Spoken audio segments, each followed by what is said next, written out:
Hola, ¿qué tal amigos de Cubanet? Hoy converso con el doctor en ciencias Ariel Ruiz Urquiola, quien recientemente denunció en la ONU crímenes de lesa humanidad del régimen castrista contra él, contra su hermana y también la verdad de las misiones médicas. Un gusto conversar contigo, Ariel. Gracias por la oportunidad. Gracias a ti, Maite, por esta oportunidad de interactuar con tu público. ¿Cuál es el sentimiento que te embarga a días de haber tenido la oportunidad de ser escuchado? La satisfacción de haber cumplido con mi meta, de haber podido llegar por mis propios medios, como todo el mundo sabe, de haber estado durmiendo en la acera por donde pasaban los transeúntes y en unos días cambió el escenario y estaba justamente en el pleno del Alto Comisionado de Derechos Humanos, justamente en la Comisión de Tráfico de Personas. Ariel, ¿cómo te preparaste para tu comparecencia ante la ONU? ¿Cómo pudiste mantener la calma, esa parsimonia que vimos todos en el momento que estabas haciendo tu alocución y fuiste interrumpido 5 veces y no te dejaste provocar en lo absoluto? ¿Cómo fue la preparación previa y qué te impulsó a ti a mantener tanta calma y serenidad? Bueno, siéndote totalmente honesto, tenía recomendaciones de Rosa María Payá. En varios momentos ella trató de interactuar con mi persona desde que supo que me habían dado la posibilidad de tener una audiencia frente al Pleno de Naciones Unidas. Ella había sufrido de interrupciones, de maleducación, si se quiere hasta de abuso de poder que tiene una nación sobre una organización no gubernamental cuando ella hizo uso de palabra también en defensa de los derechos humanos de su familia y del pueblo cubano. Y en adición tuve también una asesoría de la organización no gubernamental Human Watch. Ellos fueron muy diligentes con mi persona, me dieron algunas recomendaciones y bueno, yo preparé mi speech, ellos estuvieron de acuerdo. Nos ajustamos al tiempo, siempre sobre la base del respeto. Siempre me dijeron que iba a ser difícil. Eh, no pensaron que hubiera habido tantas interrupciones, pero sí me decían que ellos estaban seguros de algo y era que era un tema de interés para todos los ciudadanos del mundo y que eso podía de alguna manera sensibilizar a la presidencia, a la relatora para el tráfico de personas que ya se había pronunciado sobre el tráfico de médicos y métodos como un mecanismo moderno de esclavización, y me sirvió esa información que ellos me pudieron facilitar para yo poder preparar mi speech y conectar el método de esclavización que justificaba la entrada de dineros a la dictadura cubana para de alguna manera mejorar las condiciones de vida y de salud de los ciudadanos cubanos, y que sabíamos que no era el caso de una paciente oncológica que se había usado la inmunoterapia y otras terapias como métodos de tortura para doblegarla, y en mi caso, bueno, particularmente que los dineros que se encontraban tampoco eran usados de manera correcta, sino para doblegar a los disidentes, inoculando por métodos biotecnológicos virus. Son una manera de hacer terrorismo biológico contra los ciudadanos de su propio país. Hablando de... Entonces, ¿Sí? discúlpame, porque para completarte la pregunta, esa noche, recuerdas que supuestamente iba a hablar un jueves y yo estaba preparado para el jueves. Ese día, bueno, no faltaron las personas que trajeron una camisa, la corbata sí las podía seguir usando, porque yo tenía básicamente solo una muda de ropa, ¿no?, con la que me había tirado en el suelo, y una camisa por si existía la remota posibilidad de que ellos cumplieran con su deber para lo que están, que es la Casa de los Derechos Humanos de los Ciudadanos del Mundo, y me dieran la posibilidad de poder hablar. Y entonces yo estuve prácticamente casi toda la noche meditando, de manera que lo que llegó a ese escenario, a ese pleno, fue una persona absolutamente pacífica, absolutamente confiada en el speech, en su responsabilidad, que llevaba no solo la verdad de una víctima, llevaba la verdad de 2 víctimas y de un pueblo que ha sido abusado durante décadas, como nosotros sabemos muy bien los cubanos, y también sin dejar de tener en cuenta de que la responsabilidad de defendernos los cubanos era propiamente de nosotros. Es decir, sabemos que el gobierno cubano ha construido una imagen falsa de cómo viven sus ciudadanos, de cómo opera ese sistema que llegó incluso a uno de los miembros del Parlamento Europeo. Me refiero particularmente a su ministra de Relaciones Exteriores, que en aquel momento que fue Federica Mogherini, a decir que Cuba era una democracia de partido único. Entonces, cuando tú tienes todas estas responsabilidades y tú sabes que vas a ir a un escenario donde todavía quedan voces dignas de este mundo, que quieren oír las realidades de los ciudadanos, de los pueblos, al menos darle el derecho a ser escuchados, entonces tú sabes que el comportamiento no puede ser solamente como te lleven los instintos, sino como tú los puedas domesticar para lograr que esa verdad salga a la luz pública de la mejor forma posible. Y además hay una también razón muy poderosa. Cuando a ti te asiste la verdad, no hay enemigo que te la pueda coartar. Solo el abuso de la fuerza podría coartarte, pero no existe voz que sea más fuerte que la tuya, no existe ejército que sea más fuerte que el tuyo. La verdad te asiste. Y esa me asistió a mí ese día, como todos pudieron ver.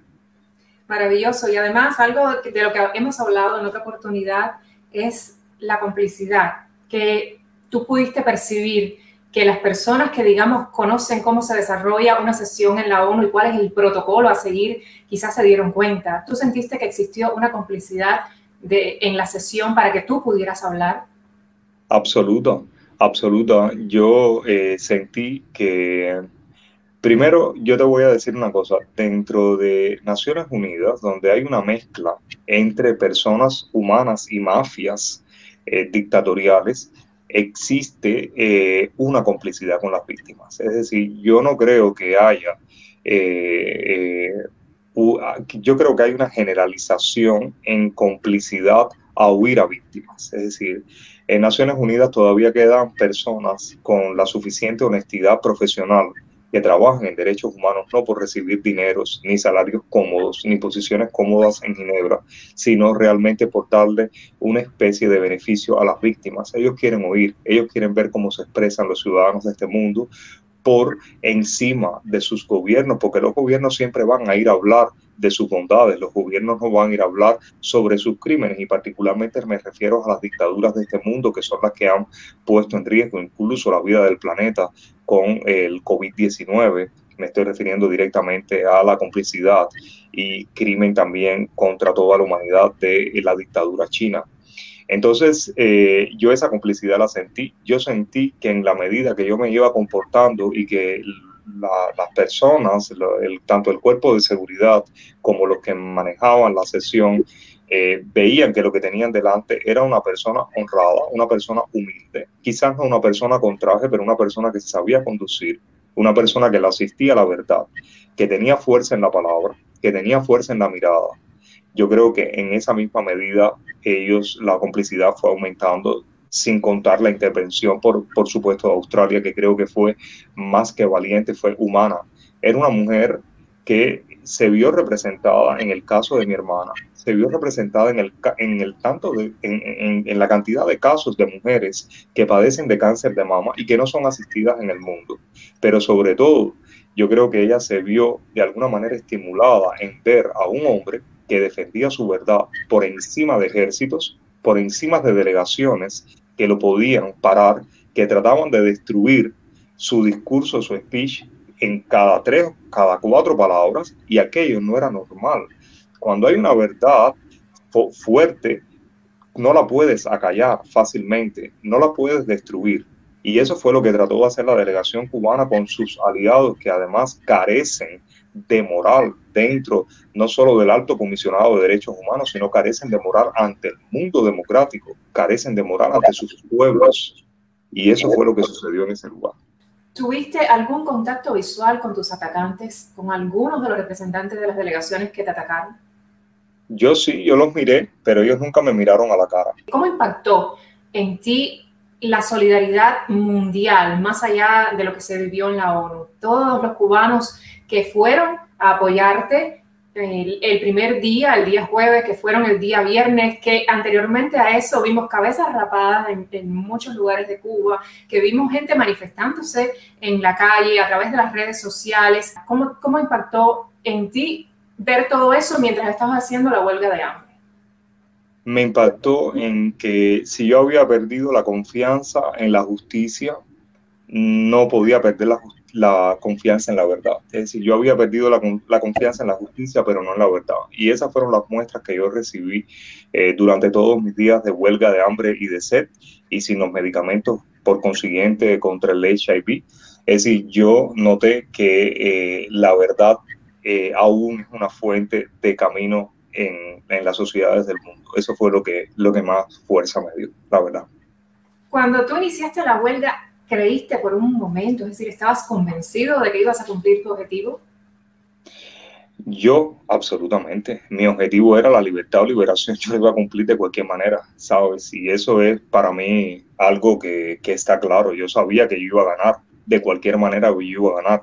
O yo obtenía mi libertad, que era entrando a Naciones Unidas y pudiendo hacer mi speech, que sí lo hice completo en su denuncia verbal, excepto preguntar en términos genéricos hasta cuándo las Naciones Unidas iban a ser cómplices de los crímenes de lesa humanidad del gobierno cubano, porque ahí no se puede usar palabras ofensivas y para ellos de gobierno es ofensivo. Y un saludo a todos, un agradecimiento a todos los ciudadanos del mundo. Yo sí hice mi speech y de hecho creo que existe en internet una especie de edición de las partes en las que yo hablé y se puede constatar que yo sí hice mi speech, incluso para aquellos que, como por ejemplo, vi un artículo en el medio de Cubanet, si mal no recuerdo, creo que se llama Ernesto Pérez Chan, que ese señor decía que yo no había hecho mi speech porque cuando se aunaban en las ediciones cada parte de lo que yo dije estaba dicho completamente. No sé a lo que él se refería. Realmente nunca supo que había una diferencia entre una demanda legal, que solo la pueden hacer los abogados que se contraten a través de una organización no gubernamental, y la demanda ciudadana de un ciudadano común, de un ciudadano de a pie, de hacer valer sus derechos a ser escuchados por ser una víctima de crimen de lesa humanidad. Y eso son dos cosas totalmente diferentes, por tanto yo lo cumplí.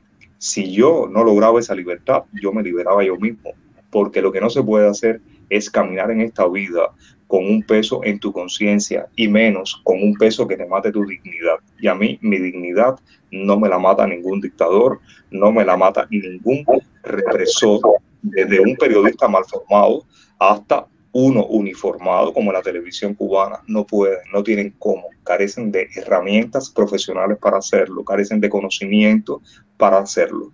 Y entonces yo sabía que yo iba a lograr mi objetivo de cualquier manera. E incluso cuando en el quinto día enviaron a la ambulancia del Hospital Cantonal de Ginebra a, de alguna manera, tomarme mis signos vitales, a tratar de convencerme, de recogerme, yo les mostré la carta mía de eutanasia al personal paramédico y con una traductora de francés, porque bueno, lo que se habla aquí básicamente es el francés y yo no lo sé. Y entonces el hombre me dijo, no, yo no te voy a tomar los signos, si tú no deseas que yo te los tome, yo no los voy a tomar, yo veo que tú estás fuerte, es increíble para 5 días de una huelga de hambre y de sed y sin tomar los medicamentos para el VIH, que es lo que más me preocupa al momento. Yo no lo voy a hacer, pero tienes que saber que ningún médico del Hospital Cantonal de Lucerna le va a afirmar a un hombre como el que yo estoy viendo delante de mí y del que existe mucha información en internet, que una proposición de eutanasia, aunque tú la hayas fundamentado sobre los cánones legales que existen en el Cantón de Ginebra para aprobar una eutanasia, no te la va a firmar ningún médico. Entonces yo le dije, bueno, pues llegaremos hasta las últimas consecuencias. Poco después ocurrió el fallo y la confirmación de que yo iba a poder hablar en el lugar de la organización no gubernamental UNAWatch, que fue la única organización no gubernamental que dijo, yo creo en la verdad de este hombre, yo creo en la causa del pueblo cubano, nosotros estamos solidarizados con la verdad del pueblo cubano y nosotros le vamos a dejar el espacio de un año a este señor para que sea oído en Naciones Unidas, porque nosotros creemos en las verdades que él lleva. Así fue. Hay muchas personas que han opinado de diferentes maneras acerca de tu caso y de cómo y la cobertura que se realizó. Con algunas he estado de acuerdo, con algunas no. Pero lo que me llama la atención y lo que me parece maravilloso es cómo en democracia podemos escuchar diferentes opiniones, porque digamos, esta entrevista no la hubiera podido realizar o no la podría realizar en lo absoluto un periodista de los medios informativos de la revolución castrista, ¿no? Del régimen castrista. Eso hubiese sido imposible. Entonces, eso es lo que nos aporta la democracia, ¿no? El hecho de tener plataforma para todo.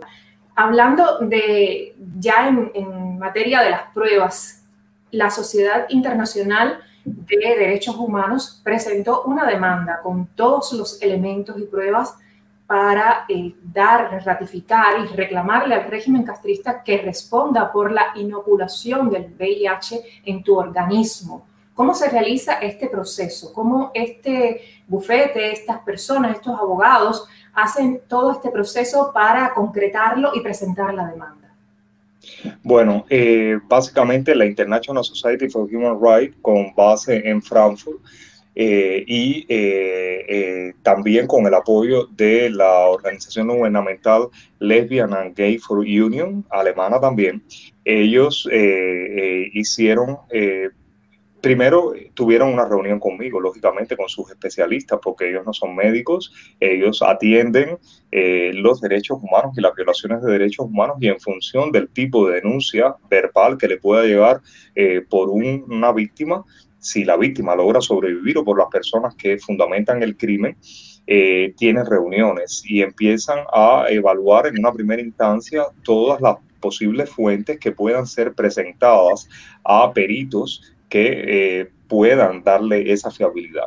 En el caso mío, estaban una gran cantidad de evidencias técnicas que son de naturaleza inmunológica, pruebas inmunológicas, pruebas que tienen que ver con la datación de la fase de la enfermedad, así como los test de HIV negativos o positivos que pudieron ser aplicados a mi persona durante el trayecto de las posibles fechas de infestación de mi pareja de 6 años al momento, que es HIV negativo, y de las 2 personas que habían tenido relaciones sexuales conmigo protegidas, que también son HIV negativo, perdón.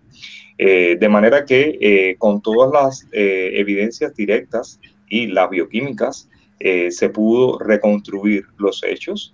Estas reconstrucciones fueron evaluadas por el médico cantonal que dirige mi caso desde el primer momento, el doctor Philipp Kaiser, y corroboradas por contrapartidas hermanas también infectólogas, de manera que cuando se recogen todo este background de pruebas que tienen valor desde el punto de vista de reconstrucción de hechos pericial, es sometido a una segunda evaluación por abogados. Es decir, estos abogados recogen las pruebas, las analizan desde el punto de vista legal, saben si pueden tener continuidad o no pueden tener continuidad, y comienzan a interactuar con todas las fases, es decir, con la fase de la víctima, con la fase de los médicos, con la fase propiamente de otros testigos, con la documentación verificable sobre los testigos, y de esa forma hacen una reconstrucción de los hechos, pero esta vez desde el punto de vista legal.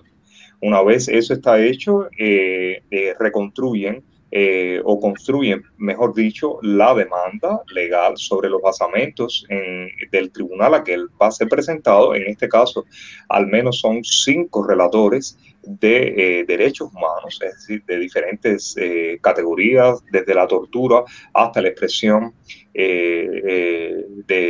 hasta la libre expresión de los ciudadanos, y se presentó esta denuncia el 29 de julio del presente año, cuando yo me encontraba justamente en mi huelga de hambre y de sed por mostrar como un ciudadano de a pie mi convicción sobre los crímenes de lesa humanidad ocurridos con mi hermana y con mi persona, en particular de la tortura.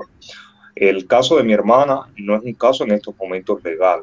El caso de mi hermana en estos momentos es un caso que está siendo también sometido. Ha comenzado el proceso de recopilación de evidencias por parte de la institución de derechos humanos que está interesada en presentar una demanda legal también a los relatores que tienen que ver con la tortura, expresión y demás. Igual, el mismo número de relatores en Naciones Unidas, para ser presentado en la próxima sesión de Derechos Humanos en Naciones Unidas.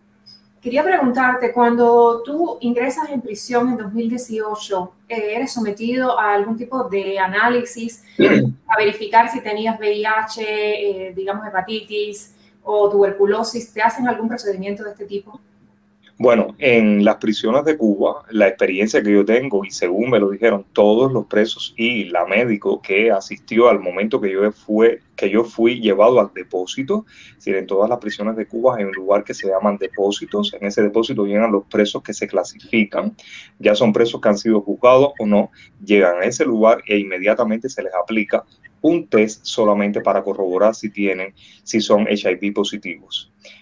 Según me informaron, tanto la doctora como su asistente de enfermería, me imagino yo, laboratorista, al igual que los presos que estaban ahí, que ya habían sido analizados, se le toma una muestra de sangre, como me la tomaron a mí. Esa muestra de sangre es enviada al hospital provincial, en este caso el Abel Santa María, se clasifica, se hace un test de HIV. Nunca me dijeron si era un ELISA, dudo que haya sido un PCR en tiempo real, pero bueno, básicamente como mínimo un ELISA, no sé si incluso hasta un Western blot, lo dudo, pero bueno, un ELISA, al menos un simple ELISA, y entonces se hace un primer screening, un primer screening, perdón, del VIH. Si eres negativo, no se te llama. Si eres positivo, se te saca del depósito y se te lleva a una galera justamente donde están los convictos HIV positivos. Según ellos me explicaron allí, yo le pregunté cuál era la razón, y era que en Cuba básicamente los presos eran un grupo de presos en galera, que por ejemplo en el caso mío eran entre 70 y 90 presos en una sola galera. De hecho, donde yo estaba, era un área muy pequeña, y para acumular unos 70 presos las literas eran de 3 pisos, es decir, yo dormía en el último piso y prácticamente no, no te podías levantar, espigarte completamente porque chocabas con el techo. De manera que yo asumí que era un HIV negativo, lo cual fue adicionalmente corroborado cuando me entregan, una vez que yo salgo de alta, me dan el alta del Hospital Provincial de Pinar del Río, de la sala de cuidados de recuperación, muy bien equipada, por cierto. Cuando yo salgo de esa sala, me entregan un registro médico, un resumen de historia clínica, donde ellos me habían aplicado, sin mi consentimiento, otro test de HIV el 25 de junio, del 2018, lo cual yo no sabía que ellos lo habían hecho. Cosa curiosa, porque yo había entrado el 22 de junio de ese año a la sala K de penados del Hospital Abel Santa María. Pero ese análisis, a pesar de que ese mismo día me hicieron análisis profundo de sangre, justamente para ver todos los signos vitales, curiosamente fue el mismo día 25 de junio cuando me aplicaron, curiosamente también, y por una única vez, una dosis de destroza concentrada supuestamente al 20% en una jeringuilla de 10 cc en el brazo derecho sobre las 2 de la tarde, en contra de mi voluntad. Coincidentemente, ese mismo día ellos decidieron haberme hecho el test de HIV, que había corroborado que era negativo. Entonces, esos fueron los dos momentos en los que yo fui testado, los dos últimos momentos en que yo fui testado negativo en Cuba, antes de ser autodetectado HIV positivo en Suiza, un 16 de junio del 2019, es decir, prácticamente un año después. Y hablando de tiempo, ¿no? ¿Por qué el factor tiempo es importante para determinar la evolución del virus? Es muy importante porque el virus del VIH tiene 3 fases de desarrollo. La primera fase es la fase aguda de desarrollo del virus. Esta es una fase que normalmente dura de 2 semanas a 4 semanas para su incubación y desarrollo. Y esto se trata justamente porque depende mucho de la cantidad de inóculo y del tipo de inóculo que llega a el huésped. No es lo mismo cuando hay un inóculo por vía sexual que cuando hay un inóculo por vía sanguíneo. Estamos hablando de probabilidades de infestación, por ejemplo, sin condón, que puede ser menos del 1% en relación sexual, de 1% de posibilidades de contagio por acto sexual a un más de 90% por vía de transfusión sanguínea. Entonces, como hay una amplia gama de variabilidad de infectación al ponerse en contacto con los inóculos de HIV, eso te da un margen de 2 semanas a 4 semanas aproximadamente para que el virus que ha llegado al organismo sea incubado y pueda ser detectado adicionalmente por los métodos diagnósticos. Después viene una fase que ya se pasa del mes propiamente y que puede llegar hasta los 10 años. Y esta es la fase que se le llama crónica. Si bien la primera es totalmente sintomática de un fuerte flu que puede de alguna manera en algunos casos confundirse con una tuberculosis, pero no es lo común, la fase crónica es una fase que se le llama asintomática, independientemente de que la fase ya después del año, pues, la fase, perdón, en dependencia de la evolución de la enfermedad, puede comenzar a tener síntomas de fatiga, síntomas de cansancio, alguna que otra diarrea, hasta que ya al final sí se vuelve sintomática, que es el paso de una disminución drástica a menos de 200 células por mililitro de el linfocito CD4 positivo, que es lo que se le llama la fase de SIDA o AIDS, que es ya la fase terminal de la evolución poblacional de este virus. Por eso el tiempo es muy importante, porque cada fase está marcada por determinados marcadores moleculares, ya sean los propios antígenos virales en su reconstrucción, como los propios anticuerpos que genera el huésped contra estos antígenos virales, que tienen expresiones diferenciales en su evolución hasta la fase final, donde ya hay prácticamente una deficiencia inmunológica que no solo es evidente en la disminución de los linfocitos CD4.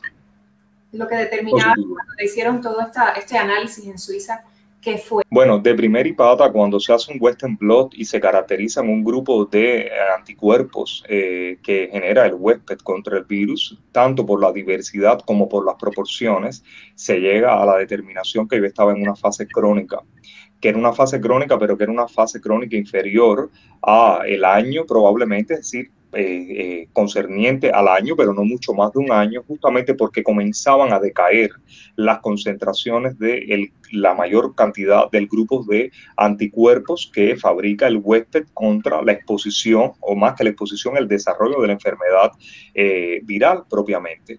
Entonces, los propios médicos suizos manifiestan en su lengua natal, y lo escriben así, que la infestación, al igual que en inglés, era como mínimo de más de 3 o 6 meses. Entonces, ya esto estaba marcando, antes de haberse hecho el examen, como es natural, es decir, antes de haberse hecho el examen en Suiza, había sido de 3 a 6 meses con anterioridad. De manera que tenía una cota inferior y una cota superior. Es decir, la cota superior de un año la tenía propiamente de la historia clínica y del análisis que me habían hecho en la prisión, y la cota inferior me le estaban dando estos análisis. Estos análisis obviamente estaban, cuando se analizaban las concentraciones que estaban ya disminuyendo y esa variabilidad, daban que ya estaban próximos al año. El año justamente coincidía en el momento en el que yo estaba haciendo mi huelga de hambre y de sed. Esas son las pruebas bioquímicas. Básicamente hay otra prueba bioquímica que obviamente yo no he referido al momento, que es la secuenciación completa del genoma.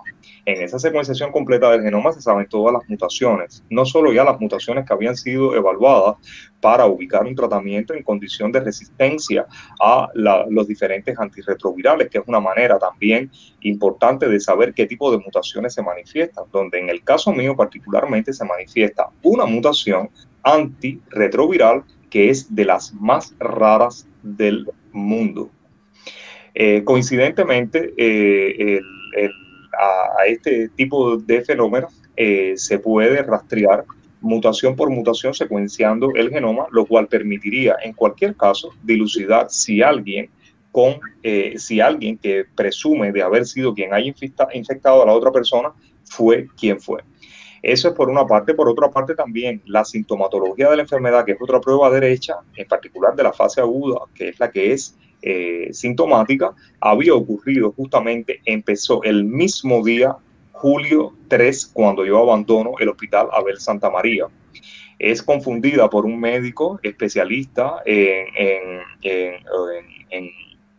un médico no especialista en infectología que piensa que tengo una tuberculosis justamente por por tener una flema parecida a esputo y por haber estado conviviendo con ratas durante parte de mi huelga de hambre y de sed en la celda de castigo, en la prisión de Kilo 5, en la prisión provincial de Pinar del Río. Este médico me lleva con una profesora, colega de él, de neumología, en el Instituto de Neumología de La Habana, lo que le llaman el Hospital Jurídico de La Habana, y quien inmediatamente descarta que pueda ser una tuberculosis porque todos los parámetros linfocitarios en términos generales, cuando se hace un lecograma completo, indicaba que era una afectación viral y no una afectación bacteriana. De manera que ella me dice, si tú quieres continuar básicamente con hacerte otras pruebas propiamente en piel y corroborar más, estar aquí en exposición, incluso hasta probablemente con la tuberculosis, porque nosotros trabajamos con pacientes con tuberculosis, aunque tenemos todas nuestras medidas de seguridad, lo podemos hacer, pero de seguro tú no tienes una tuberculosis, no es una bacteria, es viral. Yo llego a mi casa y tengo, dijéramos que las 2 semanas que normalmente tarda, se cumplen en una infección viral y supuestamente ya todo había acabado. De manera que te he hablado de un grupo de evidencias que son evidencias tácitas para la comunidad científica, evidencias tácitas para los infectólogos del primer mundo, y vamos a otro grupo de evidencias. El otro grupo de evidencias, dijéramos que tiene más carácter de tipo de perito, y esas evidencias son que las presuntas personas que tuvieron relaciones sexuales conmigo todas son HIV negativas, es decir, son personas que en adición tienen la certeza por los métodos diagnósticos que son negativos. De manera que solo ha habido una posibilidad de haber adquirido el inóculo, y esa posibilidad la sitúa al momento de esa huelga de hambre y de sed, en esa sala acá donde yo me encontraba, y en adición por lo lábil que es el virus del VIH. Es decir, el virus del VIH, para que tengas una idea, se habla mucho sobre la capacidad de supervivencia de este virus fuera del hospedero, en condiciones de temperatura como las de Cuba, fluctuantes, donde la humedad en adición puede ser alta.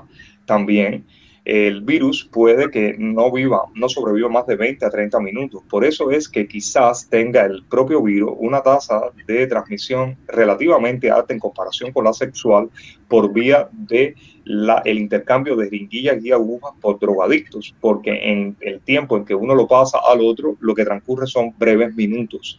No obstante, la tasa es menos del 23% o cerca del 23%, tampoco es una tasa que llega ni al 50%. Si las únicas tasas que son verdaderamente altas por infectación son con transfusiones de sangre y relativamente altas en el canal del parto de la madre a la criatura.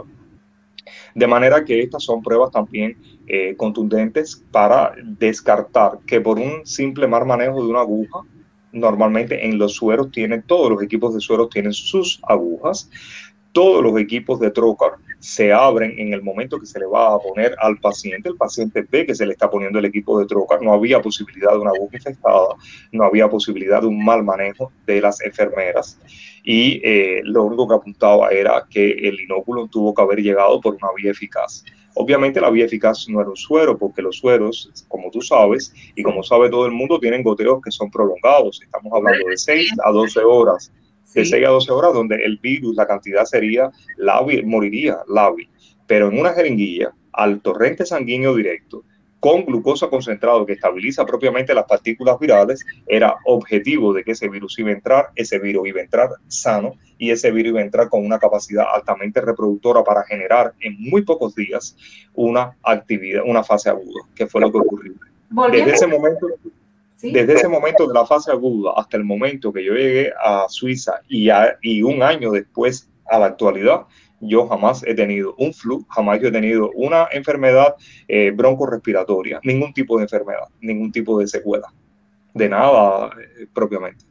Volviendo a ese momento de este suero que te van a poner, tú te niegas, según tengo entendido, En esa jeringuilla, el suero ya estaba puesto. Lo que se hacía era que se abría una llave del trocar, se metía en esa llave de trocar la jeringuilla de 10 cc, para ponerme esa glucosa, esa dextrosa concentrada, que yo en lo que pensé en mi profesionalidad e ingenuidad criminal era que lo que ellos estaban buscando era provocarme un shock metabólico para que yo perdiera, se me dañara el cerebelo por una diferencia de presiones osmóticas terribles. Obviamente estaba entrando glucosa concentrada al torrente sanguíneo en un organismo que llevaba ya varios días, es decir, era el 9º día de la huelga de hambre y de sed, con unos sueros muy, como son los sueros de cloruro de sodio para tratar de hacer una estabilidad osmótica, que ya empezaba a haber retención de agua en las piernas, y de momento llega esta jeringuilla de dextrosa concentrada,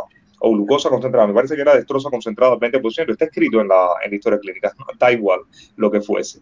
Entonces, obviamente, yo pierdo el equilibrio de ese 9º día al día 10, y cuando yo llego el día 10 a ver a Pedro Valiente en un incidente que no vale la pena ahora relatarte, que lo haría un poco más extenso y no es el caso, yo le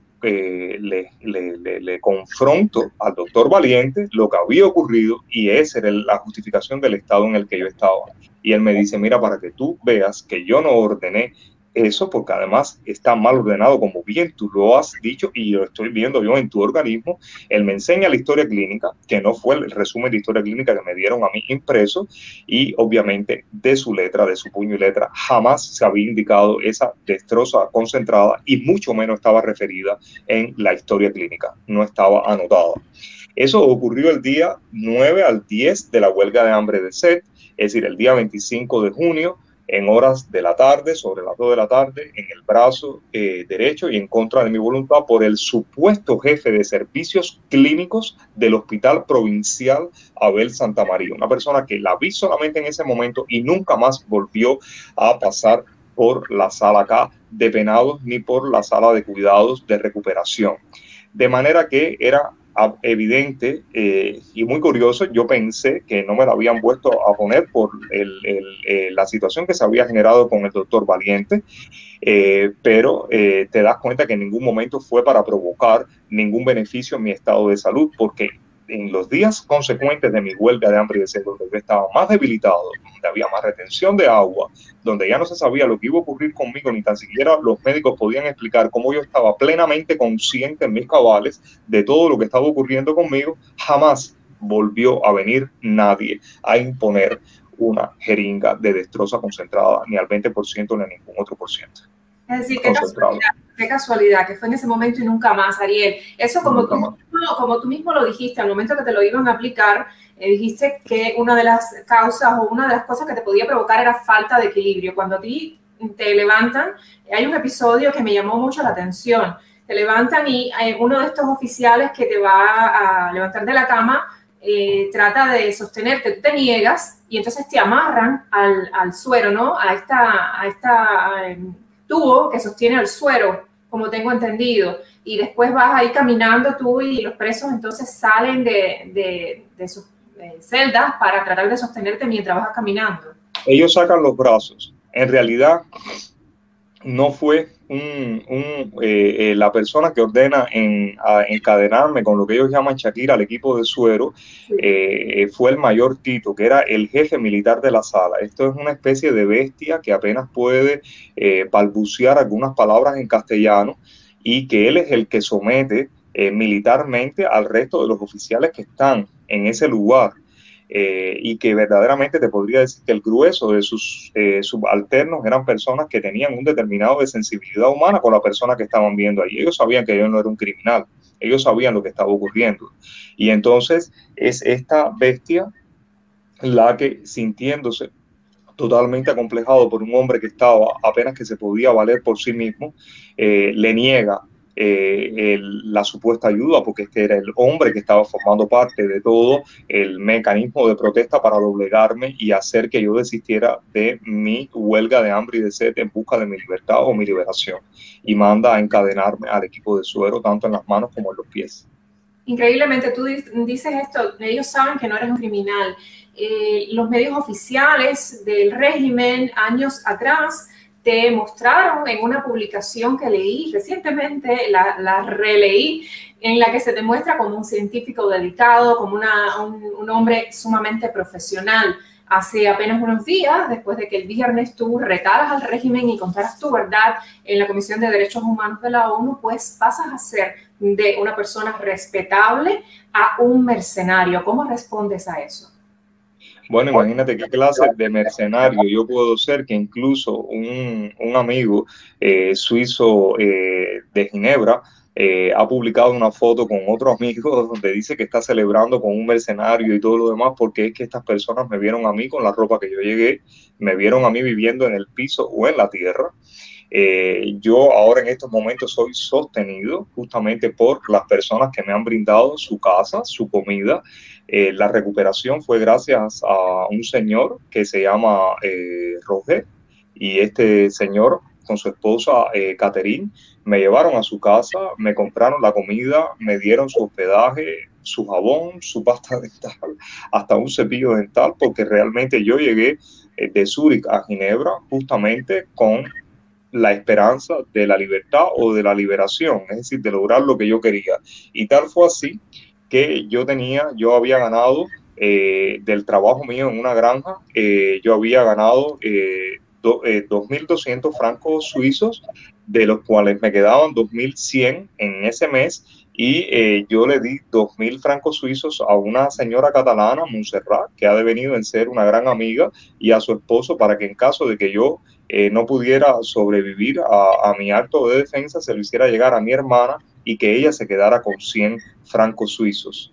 Esa fue lo que ocurrió, de manera que te podrás imaginar qué clase de persona pagada por un país donde yo nunca he puesto adicionalmente los pies, y donde todo el mundo que estaba conmigo estaba viendo lo que estaba sucediendo, es decir, que era verdaderamente un poco inaudito lo que se estaba diciendo de mi persona, ¿no?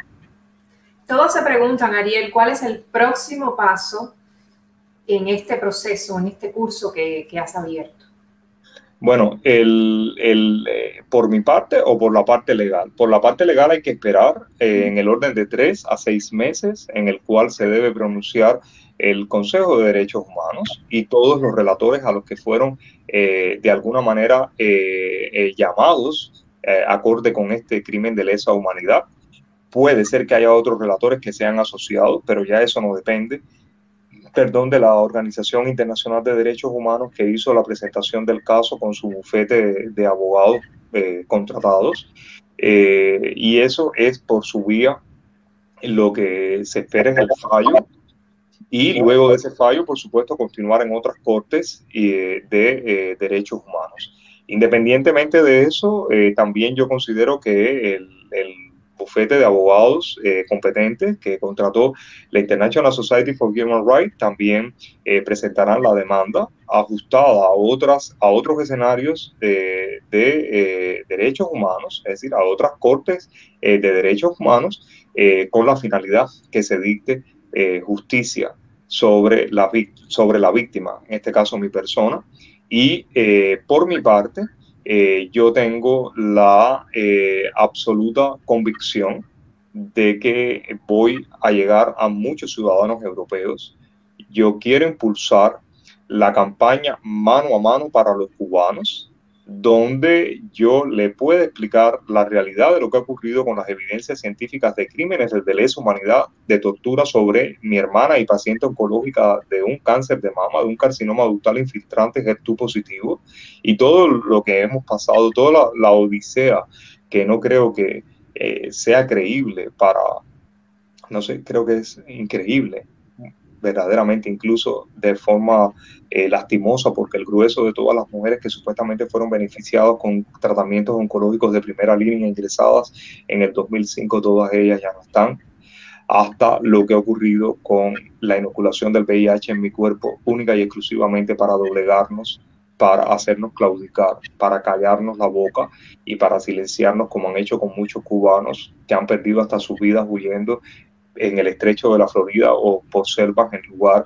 de enfrentarse de manera directa a la dictadura cubana que ha oprimido ese pueblo y que ha destruido a un país y a su cédula, que es la familia cubana. Tu mensaje para esos cubanos que como tú, como tu hermana, como tu familia, porque esto es un dolor que también no es directamente sobre su salud digamos, pero sí es la afectación a tu madre Isabel, ese dolor de saber que sus hijos están pasando por una situación que no merecen. Tu mensaje para los cubanos que tienen una situación similar y han sido víctimas del régimen castrista. Mi mensaje para todos los cubanos, no solo para las víctimas directas, sino para las víctimas indirectas, que creo que hemos sido la mayoría, la inmensa mayoría, excepto los que se han plegado por un paquete de pollo o un carro viejo a la dictadura cubana. Mi mensaje a todos ellos es que es el momento de decir basta ya. Es el momento en que todos nos tenemos que unir. Es el momento en el que hay que poner el miedo no debajo de los brazos, hay que poner el miedo en la basura que ha generado la dictadura cubana, en la basura en la que han convertido a el archipiélago cubano, en la basura que han convertido las vidas de los cubanos de adentro de Cuba, que los han llevado hasta la condición de mendicidad. El mensaje que yo les doy a todos ellos es que ese miedo vaya a la basura y que nosotros tenemos que ir por la libertad de Cuba o su libertad, o la libertad de Cuba o la liberación de todos nosotros. Pero no podemos seguir viviendo en ignominia, porque vivir en cadenas es vivir en oprobio sumido. Y es el momento de rebelarnos pacíficamente como seres dignos y decirles basta ya, fuera de aquí, no los queremos más y la patria es de todos los que moralmente podamos convivir unos con los otros y no de todos los asesinos que son ustedes, que deben de ir a parar directamente a un tribunal como el de Nuremberg, pero en La Habana, auspiciado por abogados internacionales y por el derecho que penaliza los crímenes de lesa humanidad. Ese es mi consejo. Libertad o libertad, libertad o liberación. Y que así sea, Ariel, que todos tomen ese valor, tomen tu ejemplo como valor para reclamar el derecho a los derechos, muy merecido también para todos los cubanos. Como siempre digo, no están exentos, son seres humanos como cualquier otra persona del mundo. Muchísimas gracias, seguiremos muy de cerca en Cubanet y aquí tienes plataforma abierta para dar a conocer tu verdad siempre que sea necesario. Muchas gracias, Maite, a ti y a tu equipo de trabajo. Gracias a Cubanet también.